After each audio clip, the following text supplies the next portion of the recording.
서울대학교 영양학부 연문선 연구실의 대원입니다.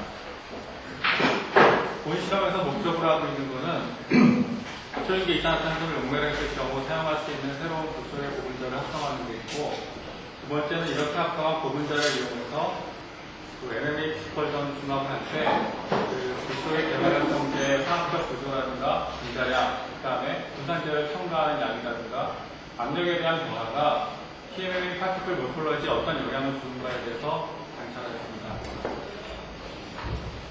앞에서 백조에서 말씀하신 대로 초인계 유체는 임계온도, 임계압력 이상의 유체를 말합니다. 단순히 초인계 유체가 임계온도, 임계압력 이상의 유체라기보다는 여기 오른쪽 그래프에서 보시는 바와 같이 이 임계점을 지나면서 밀도나 다이렉트리 컨스탄트 같은 게 굉장히 급격히 변하기 때문에 저희가 중합 용매로서 이산화탄소를 쓸 때 그 이산화탄소의 특징이 굉장히 많이 변화하게 됩니다. 결국 이러한 특징을 이용해서 저희가 중합도 하고 나중에 분리도 할 수 있습니다. 여러 가지 초인계 유체 중에 이산화탄소가 폴리머리제이션 미디엄으로 가는 몇 가지 장점들을 보면은, 첫째는 고분자를 굉장히 가소화시키는 효과가 있기 때문에 통상적인 고분자 중합보다는 분자량 높은 쪽을 매스 트랜스퍼에 굉장히 장점이 있기 때문에 중합을 좀 더 용이하게, 매스 트랜스퍼가 문제가 되는 중합들에 대해서 좀 많은 해결해 줄 수 있는 부분들이 있고, 두 번째는 CO2를 쓴 다음에 다시 재활용해서 쓸 수 있는 장점이 있습니다. 그 다음에 세 번째는 중합이 끝난 후에 폴리머로부터 모노머를 아주 유효하게 단순히 압력을 낮춤으로써 파우더를 얻을 수 있는 장점이 있고, 네 번째는 나머지 잔류 모노머들을 쉽게 제거할 수 있는, 그러니까 대부분의 non-polar 모노머들 같은 경우는 CO2에 상당한 용매도가 있기 때문에 나중에 중합이 끝난 다음에 수출 공정 같은 걸 거쳐서 잔류 모노머들을 제거할 수 있습니다. 다섯 번째는 하이드로겐을 포함하고 있지 않기 때문에 체인 트랜스퍼가 없어서 솔벤트로서의 장점이 있습니다. 여기 보시다시피 초인계 이산화탄소를 그린 솔벤트로 많이 부르는 이유가 이런 특징이 있기 때문입니다. 초인계 이산화탄소의 서브피지컬 프로퍼티에 대해서 다시 살펴보면, 초인계 이산화탄소는 다이콜 모멘트가 없습니다. 그 다음에 다이렉트리 컨스탄트가 통상의 솔벤트보다는 굉장히 작은 편인데 대강 한 1에서 한 1.5 사이 정도의 값을 압력에 따라 갖게 되고, 그러나 쿼드러플 모멘트가 있고 대부분의 반응에서는 루이스-H적인 흐름을 나타냅니다. 이런 특징 때문에 분자량이 그렇게 크지 않은 non-polar 모리큘에 대해서는 대부분 좋은 용매도를 나타내고, 그 다음에 분자량이 그렇게 크지 않은 메탄올이나 에탄올 정도 알코올들에 대해서도 어느 정도 용매도가 있는 것으로 알려져 있습니다.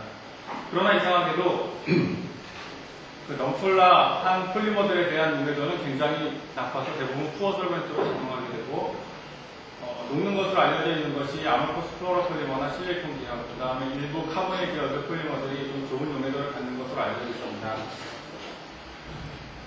1992년에 노스캐롤라이나 데시몬 교수께서 처음 발표를 하신 이후로 여러 가지 초인계 유체를 이용한 중합 방법들이 제안되고 있는데, 저희가 그 중에서 사용한 것은 불속의 계면활성제를 합성하기 위해서는 불속의 계면활성제는 초인계 이산화탄소 용매도가 좋으니까 호모지니스 솔루션 중합을 수행하였고, 이렇게 합성된 불수의 계면활성제를 분산제로 사용해서 PMMA의 분산 중합을 수행하였습니다.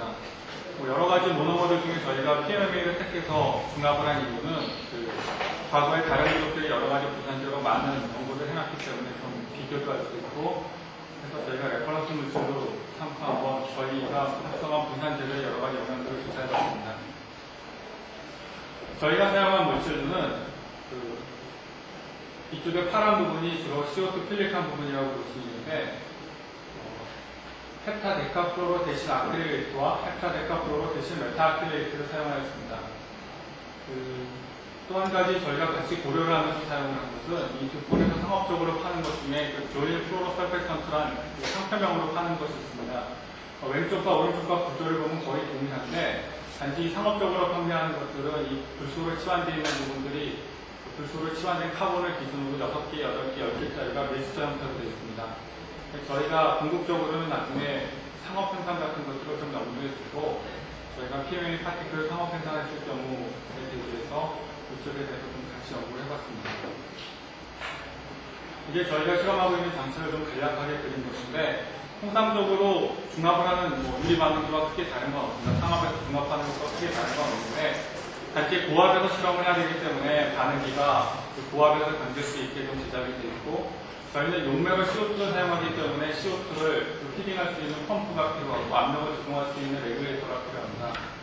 그 다음에 중압이 일단 CO2를 차징한 다음에는 양쪽 밸브를 닫고 온도를 올려서 중압을 수행하고, 중압이 모두 끝난 다음에는 그 CO2를 배출하기 위해서 그 트랩을 통해서 배출해서 배출을 합니다.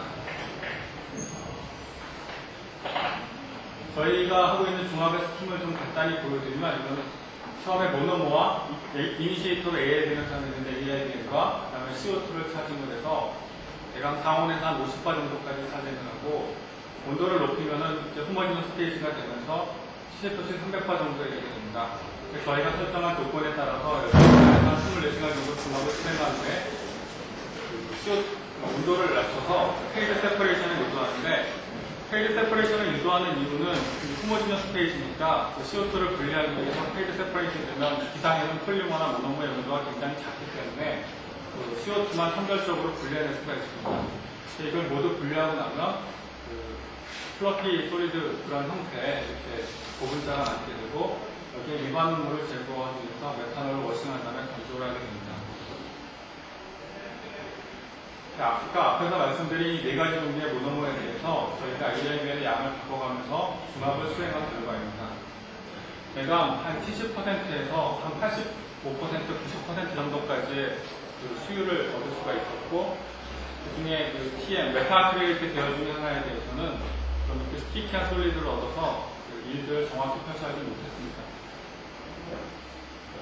저희가 중압한 거에 대한 키네틱스를 간단히 보았는데, 50도, 60도, 70도씨에 대해서 시간에 대한 전환율을 한번 쭉 주사를 해봤고, 체인 트랜스퍼가 없기 때문에 좀 비교적 라디칼 모델 중에 간단한 모델링을 내면서 시간과 컨버전에 대한 넌리니어리스트 스퀘어 메서드로 DCD의 분해 속도 상수를 추정해보면, 계산해보면 2.7에서 한 7.4 정도의 값을 갖게 됩니다. 대부분 그 AIBM 같은 경우 용매에서 분해 속도 상수가 10-4승에서 10-6승 정도의 값을 갖는 걸로 알려져 있고, 저희가 대강 10-5승 내외의 값들을 얻게 됐습니다. 통상적인 중압에서 제일 중요한 건 결국 온도에 따른 그 액티베이션 에너지 차이로, 그러니까 RNS 플롯으로 그 여러 가지들을 해석을 하는데, 수용기 유체를 이용할 경우에는 아까 맨 앞에 보여드린 대로 솔벤트가 압력의 변함에 따라서 시시각각 그 상태가 변하게 됩니다. 흔히 템퍼레이처 이펙트를 액티베이션 에너지로 고려를 한다면, 이 프레셔에 대한 이펙트는 액티베이션 볼륨으로 고려를 해서 이 온도와 압력의 영향이 결국은 그 수용기 유체 같은 경우에는 인계점을 지나가면서 이 솔벤트 이펙트가 많이 변하게 됩니다. 이거에 대해서 간단하게 시뮬레이션을 해보기 위해서 흔히 제일 많이 쓰고 있는 커프드 파라메타를 이용한 그 속도 상수의 표현식을 갖고 한번 추정을 해봤습니다.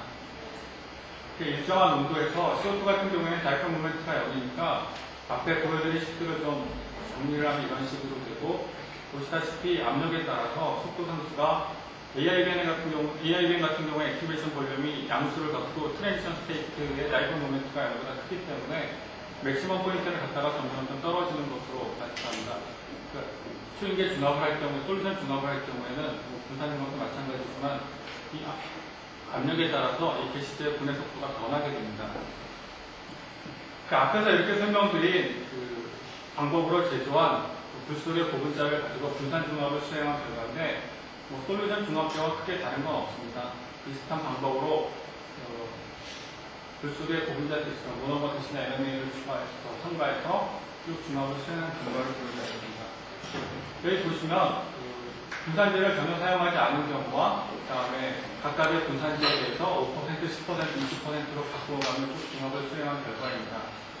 그 중에 저희가 그 메타 아크릴리트 계열에 대해서 분자량을 얼마 정도까지 저희가 합성을 할 수 있는지, 그 다음에 그 불 속의 고분자의 분자량이 어떤 영향을 주는지에 대해서 좀 더 조사를 해보기 위해서 그 AIBM의 양과 불 속의 고분자의 분자량을 변동시켜가면서 실험을 수행해 보았습니다. 마찬가지로 HDF-DA에 대해서도 동일한 시험을 수행해서 그 아크릴리트와 메타 아크릴리트 사이에는 어떤 관계가 있는지 한번 비교해 보았습니다. 여기 보여드리는 사진은 그 디스펄전트를 첨가하지 않아도 대부분 중압을 하게 되면 이렇게 동그란 거 비슷한 입자들은 없게 되는데, 그 디스펄전트가 없을 경우에는 굉장히 어그리게이션 된 형태로 되거나, 전환율이 굉장히 낮아지거나 아니면 프리시피케이션 되거나 하는 일들이 벌어집니다. 여기에 분산제를 첨가해도 교반이 제대로 이루어지지 않을 경우에는 굉장히 어그리게이션 된 파티클을 얻게 되는데, 적절한 분산제와 적절한 교반이 수행되면 여기 보여드리는 것 같은 아주 정구형의 디스크리트한 파티클을 얻을 수 있습니다. 제가 보여드리는 모든 샘 사진의 그 스케일과는 10마이크로 다닙니다. 이 하얀 부분이 10마이크로 정도 되는 다닙니다. 그 다음에 아까 앞에서 보여드린 그 네 가지 종류 분산제를 각각 10%씩 첨가했을 경우에 PMMA 파티클에 대한 결과를 보면, 저희 같은 경우에 대부분 그 메타아크릴레이트 계열의 분산제를 사용한 것들이 아크릴레이트 계열의 분산제를 사용한 것보다는 좀 더 입자가 작고 균일하게 얻어지는 결과가 있습니다. 그 다음에 분산제의 양이 어떤 영향을 주는가에 관해서 고찰을 해보면, 그 메타아크릴레이트 계열의 분산제를 사용했을 경우에는 분산제의 양이 증가되면 증가될수록 입자가 좀 더 작아지고 균일해지는 경향이 나타나는데, 아크릴레이트 같은 경우에는 그렇게 말하기에는 입자 차이가 이렇게 눈에 띄게 명확하지 않았고, 큰 어떤 경향을 이루기 실험만 갖고는 말할 수가 없었습니다. 단지 좀 공통적으로 나타나는 현상이라는 것은 디스퍼전트의 양이, 그러니까 분산제 양이 증가되면 증가될수록 파티클 사이즈 간의 유니폼리티는 조금씩 더 좋아지는, 그러니까 균일해지는 경향은 확실히 관찰할 수가 있었습니다. 그 다음에는 AIBN의 양을 바꿔가면서 당연히 AIBN 양이 많아지면 분자량이 작아지고 적어지면 커질 텐데, 저희가 실험한 바로는 대략 5만에서 한 15만 정도 사이를 저희가 넣어준 AIBN의 농도로 컨트롤할 수가 있었고, 이거는 메타아크릴레이트나 아크릴레이트 어떤 분산제에서도 거의 비슷한 결과를 얻었습니다. 그 PMMA의 분자량이 증가되는 방향이고, 이쪽이 이니시이트 양이 증가되는 방향입니다. 그 다음에는 그 분산제로 사용한 그 불속의 고분자의 분자량이 과연 PMMA 파티클 모포로지에 어떤 영향을 주는가에 대해서 조사한 시험입니다. 여기 분자량이 제일 작은 쪽 그룹과 중간 그룹, 그 다음에 높은 그룹의 그 분산제를 갖고 조합을 해보면은, 메타아크릴레이트 같은 경우에는 분자량이 제일 작은 쪽이 조금 더 입자가 작고 약간 균일해 보이긴 하는데, 반대로 아크릴레이트 계열의 분산제를 사용한 경우에는 오히려 분자량이 좀 큰 쪽의 분산제를 사용한 것이 좀 적은 입자들을 생성하게 됩니다. 그러나 역시 이것도 마찬가지로 분자량이 작은 쪽의 분산제를 썼을 경우들이 대부분 입자의 유니폼리티 같은 경우는 좀 더 좋은 특성들을 나타내고 있습니다. 다음은 이 압력의 변화가 입자에 어떤 영향을 미치는가에 관해서 한번 조사를 해봤습니다. 여기 오른쪽에 그 CO2의 변화되는 밀도와 이 파란색의 다이렉트릭 컨스탄트인데, 다이렉트릭 컨스탄트는 일종의 솔벤트로서의 극성을 표현할 수 있는 한 파라미터라고 생각합니다. 그러니까 수증기 유체가 물론 용해도가 증가되는 것이 밀도가 증가되기 때문이라고 볼 수도 있고, 이 다이렉트릭 컨스탄트 때문에 극성이 약간이나마 증가되는 효과가 용해도가 또 변화하게 되는 영향이 있는데, 이 압력의 그래프와 저희가 150바, 200바, 250바, 300바, 350바에 대해서 쭉 실험을 해보면 거의 그 입자가 생성되는 것들이 뚜렷한 동향을 가지고 나타나게 됩니다. 압력이 낮은 상태에서는 제대로 입자 생성이 되지 않고, 한 200바 정도에서는 입자가 소량되지만 굉장히 균일하지 못한 입자들이 생기는데, 그 이상에 대해서는 압력에 따라서 점점 더 입자가 균일하고 작아지는 경향이 나타나게 됩니다. 그래서 저희가 실험한 샘플 중에 하나에 대해서 HDF DMA 20%를 갖고 중합한 것에 대해서 파티클 사이즈 어널라이저로 입도 분석을 해본 결과 서피스 민 같은 경우에는 4.7 정도, 볼륨 민 같은 경우에 8.3 정도의 입도 분석가 좀 균일한 것들을 합성해낼 수가 있었습니다.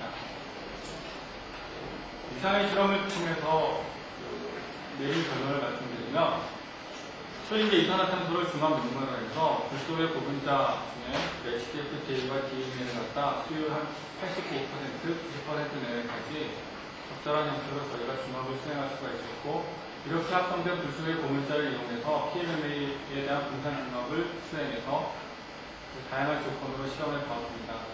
이를 통해 저희가 PMMA의 사이즈라든가, 그다음에 밀도 분포라든가, 그다음에 분자량 같은 것들을 저희가 설정한 반응 조건 변수를 변경시킴으로써 적절하게 제어해가면서 합성을 할 수가 있었습니다. 앞으로 좀 더 추가적인 연구를 하려고 하는 건 불소계를 기준으로 저희가 카본 8개짜리에 대해서 실험을 했는데, 이게 6개나 10개로 바뀌었을 경우에 그 입자들이 어떻게 나타나느냐 하는 것에 대해서 좀 더 조사를 해보려고 하고, 또 하나는 저희가 사용한 분산제들이 다른 모노머를 갖고 중합을 했을 경우에는 어떤 특성들이 나타나는 거에 대해서 현재 연구를 진행하고 있습니다. 이상입니다.